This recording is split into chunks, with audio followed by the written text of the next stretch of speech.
Praise the lord.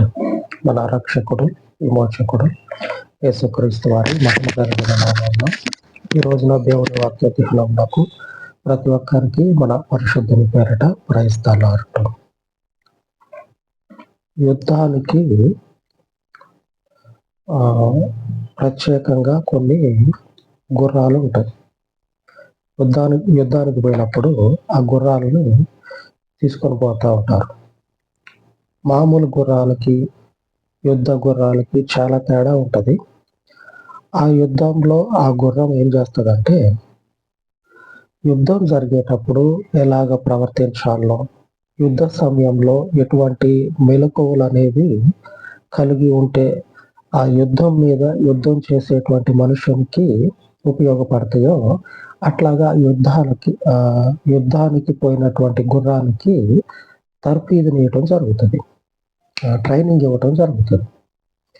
సాధారణమైన గుర్రాలకి యుద్ధ గుర్రానికి తేడా ఉంటుంది.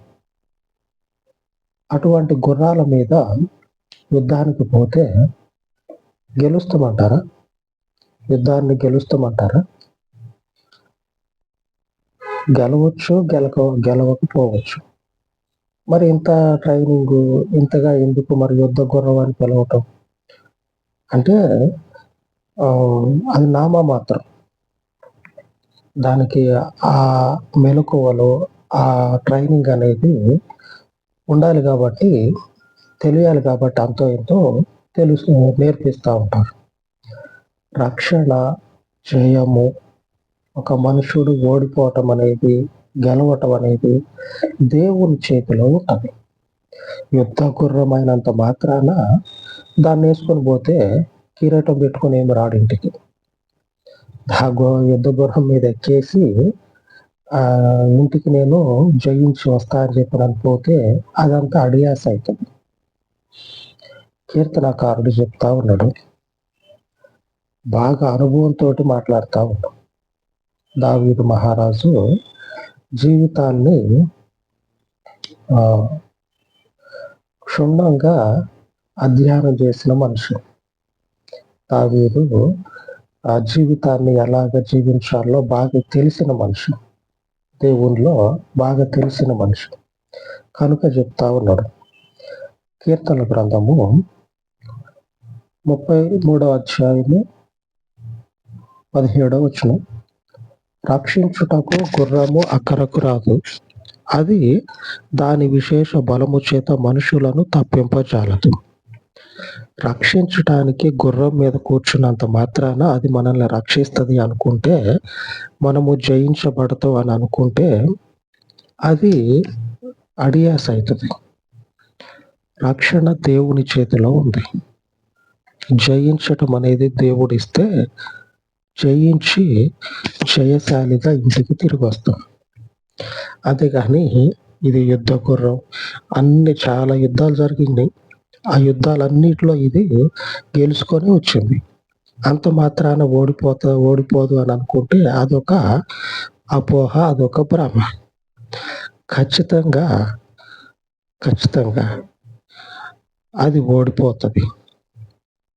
ఆయన సహాయము లేనిదే, ఆయన మనకి తోడుగా ఉండనిదే నువ్వు ఎంత యుద్ధ గుర్రాన్ని ఎక్కువ యుద్ధంలో నిలబడి నువ్వు ఎంతగా యుద్ధం చేయు, ఆయన జయం అనేది ఇవ్వకపోతే అపజయం పాలయ్యి తల కిందకేసుకొని రాక తప్పదు.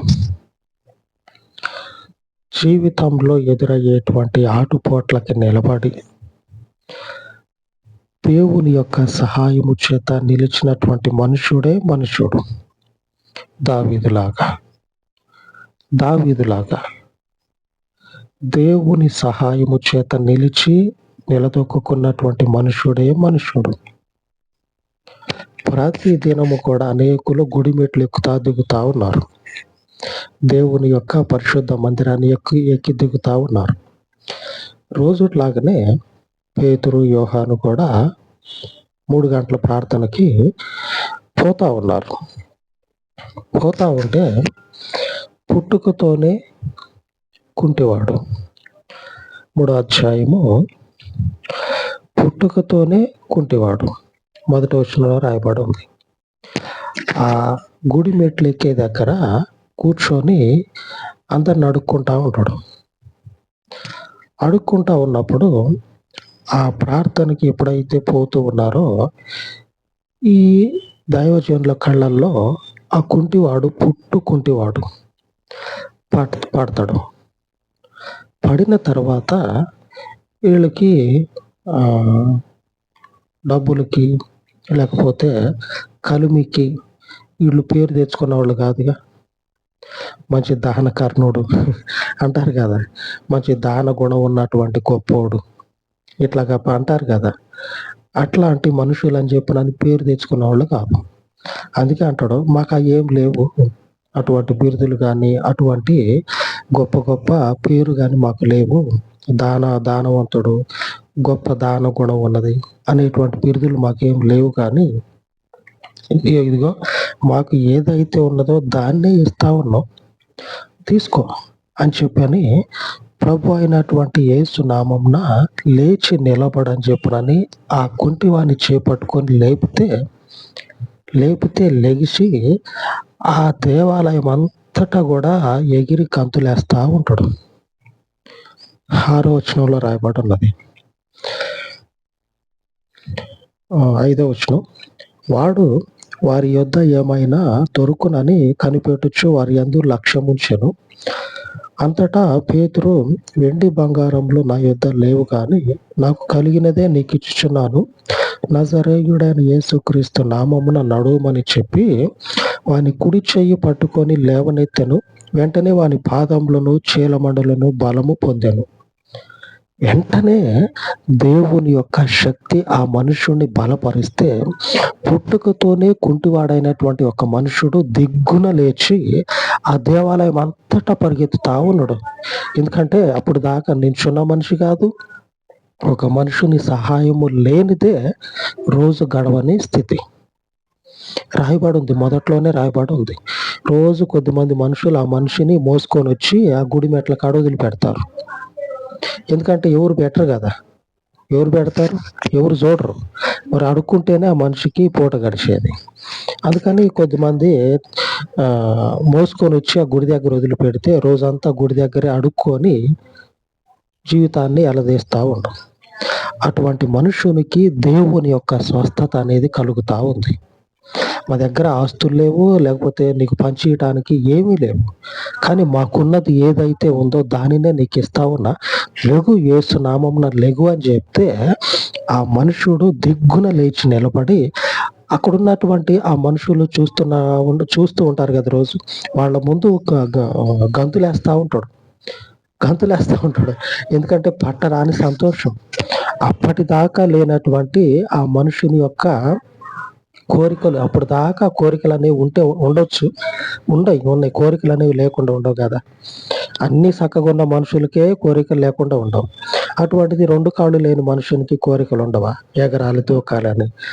అప్పటిదాకా అన్ని కోరికలు అణుచుకున్న మనిషి ఆ సమయంలో దేవుని సహాయము, దేవుని స్వస్థత కలిగితే అంతకు ముందు చూసినటువంటి మనుషులందరి ముందు ఎగిరి దూకుతా ఉంటే వాళ్ళందరూ కూడా ఆశ్చర్యపోతారు. వాళ్ళందరూ కూడా ఆశ్చర్యపోయి చూస్తూ ఉంటారు. అరే, ఈడు ఇప్పుడే కదా మన కళ్ళ ముందు ఆడ అడుక్కుంటా ఉన్నాడు, మనమే కదా ఇప్పుడు దానికి డబ్బులు వేసి వచ్చినాం, ఇప్పుడే ఈడు మన కళ్ళ ముందు ఇట్లా తిరుగుతూ ఉన్నాడు ఏందని చెప్పనని ఆశ్చర్యపోతా ఉంటారు. దేవుని యొక్క సహాయము చేత మనము జీవితంలో నిలదొక్కుకోవాలి. నా బలం నాకు గొప్ప రక్షణ తెస్తుంది, నా చేతిలో ఉన్న బలం నాకు రక్షణ తెస్తుంది. ఇట్లాగా శరీర బలాన్ని చూసుకొని, లేకపోతే మందిని చూసుకొని, బలంగా ఉంటుందిగా వెనక, అటువంటి వాళ్ళని చూసుకొని చాలా జీవితాలు ఏమైపోయినాయి అంటే ఎందుకు పనికి రాకుండా పోయినాయి. ఆ గుర్రాలు మనల్ని కాపాడుతాయి అంటే గుర్రాలు కాపాడు, దేవుడు కాపాడతాడు. దావీదు అందుకే మంచి మంచి మాటలు రాసిండు. కీర్తన గ్రంథంలో మీరు చూసినట్లయితే ఏదో నోటుకొచ్చింది రాసుకుంటా పోలా, నోటుకొచ్చింది ఏదో ఆ మనుషుని జీవితంలో ఎదురైనటువంటి ప్రతి సంఘటన, అనుభవించినటువంటి ప్రతి ఒక్క అనుభవాన్ని కూడా ఆ అనుభవంలో దేవుని సహాయాన్ని పొందుకొని, ఇది దేవుని సహాయం. జీవితం నిలదొక్కుకోవాలంటే దేవుని సహాయం ఉంటేనే నిలదొక్కుంటాం అని అనుభవంలో నుంచి ఆయన దేవుని యొక్క వాక్యాన్ని రాశాడు. ఆత్మచేత, పరిశుద్ధాత్మ చేత. అనుభవం ఉన్నంత మాత్రాన నోటి మాట చెప్తే ఏ మనుషుడు కూడా నిలదొక్కోలేడు. దేవుని వాక్యము చేత ఆ మనుషుని సహాయం అనేది, ఆ మనుషునికి దేవుని సహాయం అనేది కలిగితే జీవితంలో నిలదొక్కుకొని, దేవుడు ఇంతటి శూరుడు, ఎంతటి శూరుడు, పుట్టుకతోనే ఒక మనుషునికి తిరిగి జీవితాన్ని ఇవ్వగలిగినటువంటి శూరుడు. అటువంటి శూరుడు, మహాదేవుడు మనకి ఈ రోజున ప్రమాణం చేసి చెప్తా ఉన్నాడు. దేవుని వాగ్దానం ఈరోజు మనకి ప్రమాణం చేస్తా ఉంది. కీర్తన 79వ కీర్తన 9వ వచనం. 79వ కీర్తన 9వ వచనం. మా రక్షణకర్తవగు దేవ, నీ నామ ప్రభావమును బట్టి మాకు సహాయము చేయము. నీ నామము ఎంతటి ప్రభావం కలిగిందో ఆ శక్తిని బట్టి మాకు సహాయం చేయి.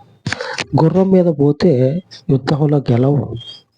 దానికి శిక్షణ ఇచ్చి దాన్ని యుద్ధంలో ఆరితేరినటువంటి గుర్రంగా దాన్ని మనం తయారు చేస్తే యుద్ధంలో మనకి జయం అనేది రాదు.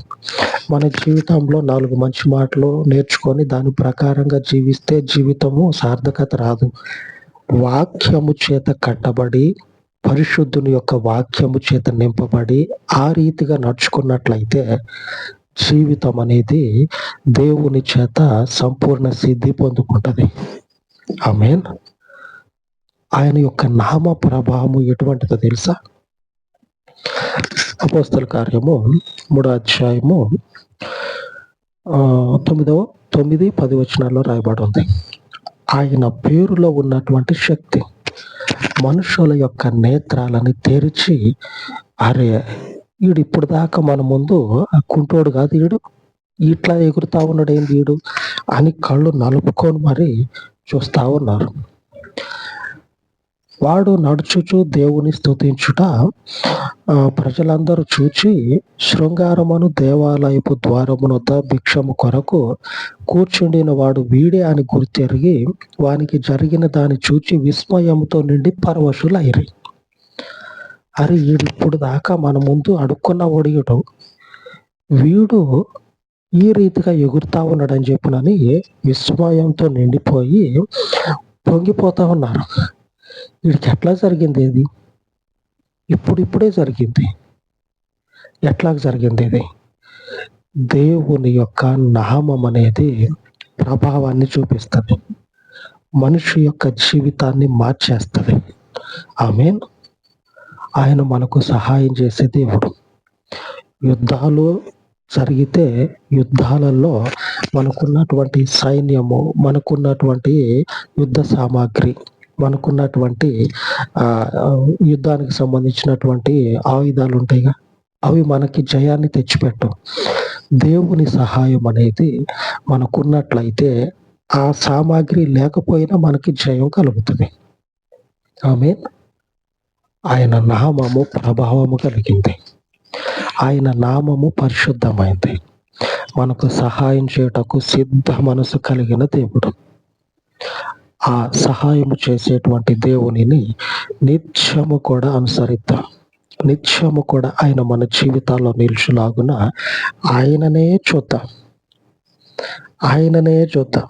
గుడ్డివాడు ఎలాగైతే ఏమన్నా దొరుకుతుందేమో అని చెప్పినని రెప్ప వాల్చకుండా దైవజనుల వైపే చూస్తూ ఉన్నాడు. ఎందుకంటే వాని ఆశ ₹1 వస్తే ఏమన్నా తిందాం, ఏదైనా ప్లాట్ కొనుక్కుందాం అని కాదు. ₹1 వాళ్ళు వేస్తే తిందాం. దేవుడు మనకేమన్నా మేలు చేస్తే ఆ మేలుని ఆయన పేరు మీద చెప్పుకుందాం. అట్లాగా ఆయన సహాయం కొరకు చూద్దాం. ఆయన పేరు ప్రభావాన్ని చూపిస్తుంది, మనిషి యొక్క జీవితాన్ని మార్చేస్తుంది. అంతటి శక్తి కలిగింది. ఆ శక్తిమంతుడైన దేవునికి అలాగూ ప్రార్థించుకుందాం. సర్వోన్నతుడైన తండ్రి, ఈ ఉదయకాలం మందు మీ దయ కలిగిన పాదముల చెంత ప్రార్థిస్తూ ఉండగా ప్రభావము చూపగలిగిన దేవుడవు. నీ నామము గొప్ప కార్యములను చేయగలిగినటువంటి శక్తివంతమైనది. నీ శక్తి చేత పరలోకపు తండ్రి, నీ నామములో ఉన్నటువంటి ప్రభావము చేత నీ పాదముల చెంత చేరినటువంటి పరిచర్యని విస్తరింపచేయమని దయగలిగిన తండ్రి, ప్రతి దినము కూడా ఈ వాక్యాలను, ఈ ప్రార్థనలను అనుసరించుచు ఉన్నటువంటి సహోదరులను, వారి కుటుంబాలను దర్శించి వారిని తండ్రి మీ పరలోకపు నామ ప్రభావము చేత దర్శించి వారి ప్రతి భయాన్ని, కలవరాన్ని, లేమిని, వారికి ఉన్నటువంటి బలహీనతల నుంచి విడుదలను ధరింపచేయమని ప్రభావము కలిగిన మీ పరలోకపు నామమునకు తండ్రి ఈ మనవులను ప్రతిష్ఠించి యేసు నామమున వేడుకొనుచున్నాను తండ్రి. ఆమేన్, ఆమేన్. పరిశుద్ధుడైన మన దేవుని యొక్క సహాయము నిత్యము మనకు తోడయ్యుండి మనలను బలపరచును గాక. ఆమేన్, ఆమేన్.